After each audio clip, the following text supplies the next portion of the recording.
लीजिए सुनिए, देवकीनंदन खत्री के लिखे उपन्यास चंद्रकांता संतति के 17वें भाग के तीसरे बयान को मेरी यानी समीर गोस्वामी की आवाज में। कैद से छुटकारा मिलने के बाद बीमारी के सबब से यद्यपि भीमसेन को घर जाना पड़ा और वहां उसकी बीमारी बहुत जल्दी जाती रही, मगर घर में रहने का जो सुख उसको मिलना चाहिए वो न मिला। क्योंकि एक तो मां के मरने का रंज और गम उसे हद से ज्यादा था, और अब वो घर काटने को दौड़ता था। दूसरे थोड़े ही दिन बाद बाप के मरने की खबर भी उसे पहुंची, जिससे वो बहुत ही उदास और बेचैन हो गया। इस समय उसके अय्यार लोग भी वहीं मौजूद थे, जो बाहर से ये दुखदाई खबर लेकर लौट आए थे। पहले तो उसके अय्यारों ने उसे बहुत समझाया और राजा बीरेंद्र सिंह से सुलह कर लेने में बहुत सी भलाइयां दिखाईं, मगर उस नालायक के दिल में एक भी न बैठी और वो राजा बीरेंद्र सिंह से बदला लेने तथा किशोरी को जान से मार डालने की कसम खाकर घर से बाहर निकल पड़ा। बाकर अली, खुदा बख्श, अजायब सिंह और यार अली इत्यादि उसके लालची अय्यारों ने भी लाचार होकर उसका साथ दिया। अब की दफा भीमसेन ने अपने अय्यारों के सिवाय और किसी को भी साथ न लिया। हाँ, रुपये अशरफिया जवाहिरात की किस्म में से जहां तक उससे बनाया जो कुछ भी उसके पास था, लेकर अपने अय्यारों को लालच भरी उम्मीदों का सब्ज बाग दिखाता रवाना हुआ, और थोड़ी दूर जाने के बाद अय्यारों के साथ ही उसने भी अपनी सूरत बदल ली। राजा बीरेंद्र सिंह को किस तरह नीचा दिखाना चाहिए और क्या करना चाहिए, इस विषय पर 3 दिन तक उन लोगों में बहस होती रही, और अंत में ये निश्चय किया गया कि राजा बीरेंद्र सिंह और उनके खानदान तथा आपस वालों का मुकाबला करने के पहले उनके दुश्मनों से दोस्ती बढ़ाकर अपना बल खूब पुष्ट कर लेना चाहिए।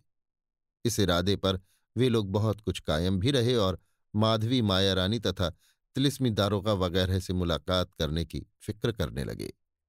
कई दिनों तक सफर करने और घूमने फिरने के बाद एक दिन ये लोग दोपहर होते होते एक घने जंगल में पहुंचे। 4-5 घंटे आराम कर लेना इन लोगों को बहुत जरूरी मालूम हुआ, क्योंकि गर्मी की चला चली का जमाना था और धूप बहुत कड़ी और दुखदाई थी। मुसाफिरों को तो जाने दीजिए, जंगली जानवरों और आकाश में उड़ने वाली तथा बात की बात में दूर दूर की खबर लाने वाली चिड़ियाओं को भी पत्तों की आड़ से निकलना बुरा मालूम होता था। इस जंगल में एक जगह पानी का झरना भी जारी था, और उसके दोनों तरफ पेड़ों की घनाहट के सबब बनस्पत और जगहों के ठंडक ज्यादा थी। ये पांचों मुसाफिर भी झरने के किनारे पत्थर की साफ चट्टान देखकर बैठ गए और आपस में इधर उधर की बातें करने लगे। इसी समय बातचीत की आहट पाने और निगाह दौड़ाने पर इन लोगों की निगाह 10-12 सिपाहियों पर पड़ी, जिन्हें देख भीमसेन चौंका और उनका पता लगाने के लिए अजायब सिंह से कहा, क्योंकि दोस्तों और दुश्मनों के ख्याल से उसका जी एक पल के लिए भी ठिकाने नहीं रहता था और पत्ता खड़का बंदा भड़का की कहावत का नमूना बन रहा था। भीमसेन की आज्ञानुसार अजायब सिंह ने उन आदमियों का पीछा किया और 2 घंटे तक लौटकर न आया। तब दूसरे अय्यारों को भी चिंता हुई और वे अजायब सिंह की खोज में जाने के लिए तैयार हुए, मगर इसकी नौबत न पहुंची, क्योंकि उसी समय अजायब सिंह अपने साथ कई सिपाहियों को लिए भीमसेन की तरफ आता दिखाई दिया। अजायब सिंह के इस तरह आने ने पहले तो सभी को खुटके में डाल दिया, मगर जब अजायब सिंह ने दूर ही से खुशी का इशारा किया, तब सभी का जी ठिकाने हुआ और उसके आने का इंतजार करने लगे।